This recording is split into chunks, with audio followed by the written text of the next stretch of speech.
He wasn't talking about GPT 5.5. He wasn't talking about any model that's already out. He was talking about a model that is being trained right now, as you watch this video, inside the most powerful AI data center ever built on Earth. And almost nobody is covering what we actually know about it, because most people are either making stuff up, or recycling the same 3 bullet points from a blog post written 6 months ago. I've gone through every confirmed statement, every verified leak, and every credible analyst estimate, so in the next 12 minutes, you're going to know exactly where GPT-6 stands, what it will actually do, when it's realistically coming out, and, most importantly, why this one is different. Let's get into it. To understand GPT-6, you need to understand a plot twist that almost no one is talking about, because it completely changes the picture. OpenAI has quietly abandoned the old model cycle. No more waiting 2 years between major versions. Over the last 18 months, they shifted to a near-monthly release cadence, GPT 5.1, 5.2, 5.3, 5.4, and then, on April 23, 2026, GPT 5.5 dropped. Internal codename, SPUD. Here's the twist, GPT 5.5 is the model most people were calling GPT-6. All the features Altman teased in mid-2025, persistent memory, deep personalization, stronger reasoning, they landed in 5.5. The model was trained at the Stargate campus in Abilene, Texas. Pre-training finished on March 24, 2026. Altman went public that same day and said it would be out in a few weeks. It dropped exactly a month later. So what does this mean? It means the GPT-6 everyone was waiting for already exists, it just ships under a different number. And it means the real GPT-6, the next generational jump, is now further out, and almost certainly going to be something much bigger than people currently expect. That's what this video is about.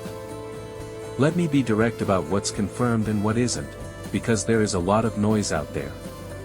As of June 2026, OpenAI has released no architecture paper, no parameter count, no pricing, and no official launch date for GPT-6. Anyone telling you otherwise is speculating. Including me, in parts of this video, which I will always flag clearly. Here's what is confirmed, Fact 1. GPT-6 is in active training right now. On March 12, 2026, Altman publicly stated that they are training what he believes will be the best model in the world. That training is happening at the Stargate Abilene campus in Texas, a facility running over 2 million NVIDIA GB200 chips, with more than 5 gigawatts of compute capacity. To put that in perspective, it's the largest AI training infrastructure ever built for a single model. Fact 2. Altman has been explicit that the gap between GPT-5 and GPT-6 will be significantly shorter than the 28 months between GPT-4 and GPT-5. This is a deliberate signal, he's telling the market, don't wait too long. Fact 3.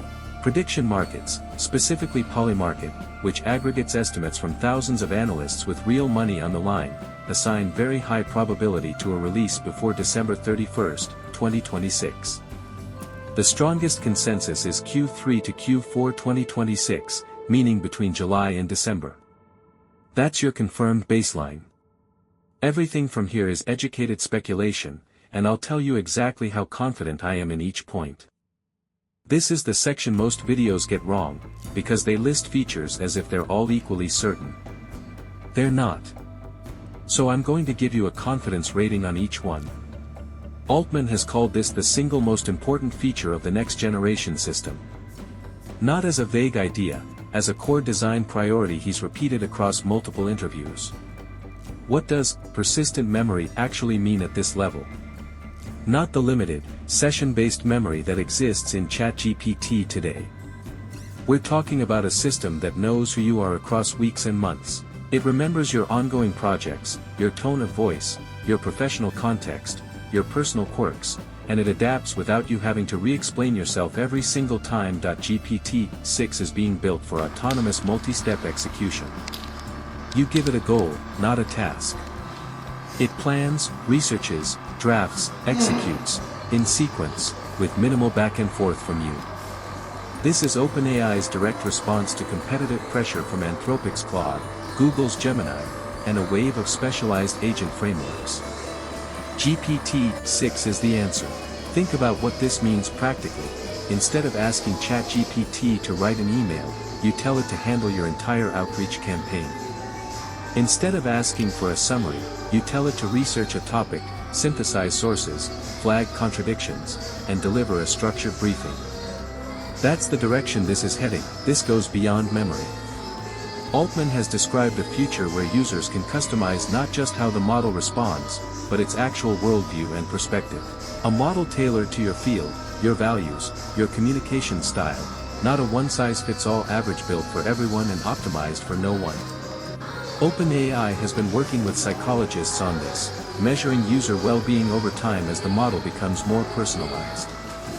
That detail tells you something important. They know how deeply integrated this is going to become. The privacy angle matters here too. OpenAI has indicated this memory will come with encryption and user controls. You can see what it knows, edit it, or wipe it entirely. If this works as described, it stops being a chatbot. It becomes something closer to a permanent collaborator that actually knows you. GPT-6 is expected to push significantly further on video, audio, and image reasoning. One of the most discussed possibilities is real-time video processing, the ability to watch a live feed and reason about it continuously, not just describe single frames. Point your phone camera at a broken appliance, and GPT-6 walks you through the repair in real time. That's the vision. Whether it ships at launch or later, we'll see.